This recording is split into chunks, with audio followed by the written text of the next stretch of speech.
Welcome back to Central Valley Talk. I'm your host, Mike Briggs, and if it's Wednesday in the 11 a.m. hour, you know what show this is. It's called Authors and Artists, and today we have an author. By the way, we used to do local Fresno authors, San Joaquin Valley authors. COVID came along, and we couldn't have any guests in the studio, so we didn't develop it, we found the Zoom technology, which allows us to talk to authors, not just around the valley, but around the world. We're going to bring in a guest right now. In fact, his name is Michael Ferguson. Now, I read a little bit about your book, and it is exciting. From the first paragraph I read, their elite forces are chasing somebody, and et cetera, et cetera. Tell us a little bit about the idea of the book, Michael. Yeah, so great, happy to. So thanks for having me here today. The book is a take on, it started around, rumors that the U.S. military encountered a large creature. So if you got to be a sci-fi kind of fan or a biblical fiction kind of fan, in early 2000s in Afghanistan, and people call it the Kandahar giant. And so I thought, what a great concept for a book. Kind of expand upon it, and the book is on the Genesis 6, and Genesis 6 is part of the Bible. If you follow that, it's about angels who came down and procreated and created hybrid offspring giants. And so the storyline is there a remnant of one of these type of creatures hanging around in Afghanistan? Did it encounter the U.S. military, which a lot of people out there on the internet say it happened? I don't know for sure, but the book is a what if? What happens if that did occur? And then what happens instead of maybe killing the creature? The U.S. military captured it and brought it back to the U.S. for study and et cetera. And there's a whole bunch of mayhem that occurs after that. Now, I hadn't realized this until we were talking before the show, and I'm going to look it up. There's real internet, conspiracy theories that there was a monster. Now, where was it? Yeah. If you read about it, I mean, there are probably 100 articles on the internet about it, and it's in early 2000. There was a story that U.S. military special forces encountered when they were looking for bad guys in caves in the Afghanistan region, in the Kandahar region. And in my book, it's actually in the Wakhan Valley, which is up in the northeastern part of Afghanistan, where it's rarely a lot of hills and caves and so forth, that they encountered a creature that was 11, 12 feet tall, impervious to bullets, mean, and had been around for many years, and so that it killed special operations soldiers, and that other special operations soldiers came in and actually tried to kill the beast. And there were actually folks on the internet who said, they served over there and they heard stories about it and they had friends who were involved with it. Again, I'm writing from a secondhand experience, but I thought, that would be a great novel from a speculative fiction perspective. Yeah, fascinating. And then there's a tie to the Bible. Now, I was going to say, no, that's not in Genesis. Whoever gets past the beginning of Genesis anyway, we jump over to other we jump in other parts. So Genesis 6 actually talks about something like this. And, of course, that was probably based in the Middle East as well. Right. I mean, so in the Genesis 6, it supposedly happened around Mount Hermon, which is, around Israel, Palestine, that type of area. And the storyline goes that, there were these fallen watchers who were angels who were supposed to watch mankind, and they strayed from their, from what their job was supposed to be. And they found, women desirable. They procreated, and the offspring were these half-hybrid humans and angelic beings, and that was part of the reason, in biblical lore that there was the Great Flood, to rid the earth of these creatures and from the evil.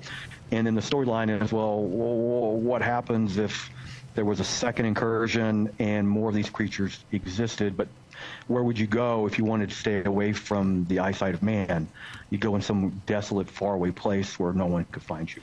Now, was there a Native American tie-in there, like they were on Indian land? Yeah, there is. Yeah, there is. So I tried to tie that in. So when the U.S.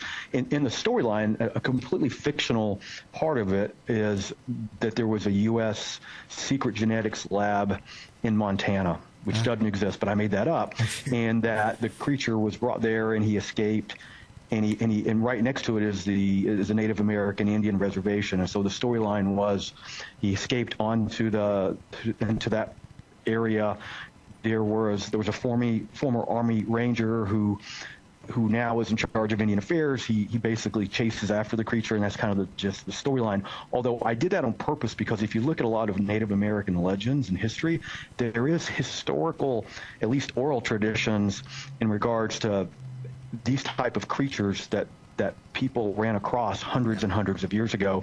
And so the description of the creature I have fits the description of what are in those oral legends, being very tall with long red hair, et cetera, et cetera. Yeah, interesting that, one of the hardest parts about science fiction is suspending disbelief. And you just keep tagging onto these little things that, might have happened, biblical things in Afghanistan that we're seeing coming to America and, the Indian legends. So that's fascinating how you're able to tie all that together. Now, and by the way, I got a million more questions for you, but I just want to say right up front, Michael Ferguson, the author of the Genesis 6 Project, go to his website, michaelferguson-books.com. Is that right? Yep. Michael That's right, yes. Books.com. Yeah. By the way, where can they find this book? They can also find the book. It's on Amazon as well as Barnes & Noble. So both of those locations have the book. It's both as a paperback as well as an ebook, so you can purchase it in either way. Yeah. Now, I'm not plugging Amazon in any way, but man, I just go on there, I click, and it comes, no shipping charge and no worries or thing, and I'll be able to find Michael Ferguson fairly easy, or Genesis 6, whatever I type, I'm sure it'll pop right up there. Now, you've already convinced me to get the book. And I don't read science fiction. I only read nonfiction, but I'm going to read this, and I'm going to research all the conspiracy stuff. It's going to be a fun project. Well, and another piece I didn't tell you, which is kind of cool and interesting, is I try to bring in the concept of genetic engineering and super soldiers. And so, what's the rationale for studying a creature like this? And so, so I have a little bit of a science background, and so I try not to overspeak, but trying to tie in the ability, if one could take a creature like this, take the genes, and then put those into, humans, could you in essence make a super soldier? Yeah. And so ultimately that's kind of the direction that, okay, why would you want someone like this, or what would the purpose be? And so in my mind, some of the technology exists today to do that. Yeah. And so it's kind of scary in my mind, but that's, so that's also the underlying tone of the book. It's like, why would you want to do this? Why would you want to do it? Right. But everything you do is in the realm of believability and possibilities. Yes. That's pretty neat. Possibility, yeah. Now, I want to ask you a couple questions now about, like I said, you convinced me to get the book. Process. Now, you said you wrote this during COVID. Yes. So I've always wanted to, I've read lots of books, and I'm a big book reader, read a couple books a month. And I've always wanted to write. I never had the time, been busy like everyone else. And I said, well, I've got a little bit of a military background, I've got some science background, and I have this great conspiracy story, and all this I could put together and build this book. And so during the COVID period, I actually took like an hour each night. Yeah. Just sitting down writing, and it was amazing. After about 6 months, I had this story. It wasn't complete, but through multiple editorial pieces, and I had a great editor to help me, and voila, this is my first novel, and it's exciting. I've already got ideas for a second novel, a continuation. So, by the way, I want to say congratulations, because I always say this on the show: anybody could write a book. Very few can finish writing a book. Yeah. And you finished. So now, was there a lot of work after that? Getting it published, formatting. There was a lot of work into it. I would say there was almost as much work after the fact than there was in writing the book, because after you reread it and get other people to read it, you're like, okay, is it ready yet? But then someone else finds something they can make better or sound better from a flow standpoint. And so as being a novice coming in, it was I learned a lot. And then I was able to self-publish, so that was made it a little easier for me, and because Barnes & Noble, Amazon, it has that capabilities now for writers. And now I'm in the mode of trying to market and getting the word out. And so, I appreciate, the opportunity to speak to your audience. I think it's a fantastic book, and, you won't be excited. You would be excited by reading it, in my opinion, and you should put your review down, if you purchase a book. If I read it, I'm going to put a review. That's for sure. I love to do that. Yeah. Yep. Now, you think the second book will be easier to write because you've kind of got a process to writing? Yeah, I don't know if it's easier, but I actually almost started with the second book first, so the continuation of the first book is probably going to continue, but maybe in a Northern Africa, Vatican, European perspective. And so now I've got the groundwork for the first part of the book. I don't want to spoil things, but there's some characters in the first book that I think can carry over into the second book. I love when characters appear in multiple books. Yeah. And so I think because of that, we're positioned now to be able to put together that second book and continue on.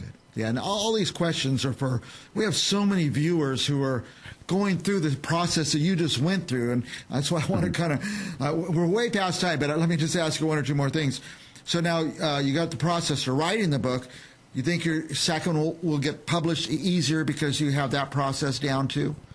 I think so. I mean, the first process was a little bit about learning the process, and there were some things I might do differently, into maybe even accelerating the process that I didn't know the first time.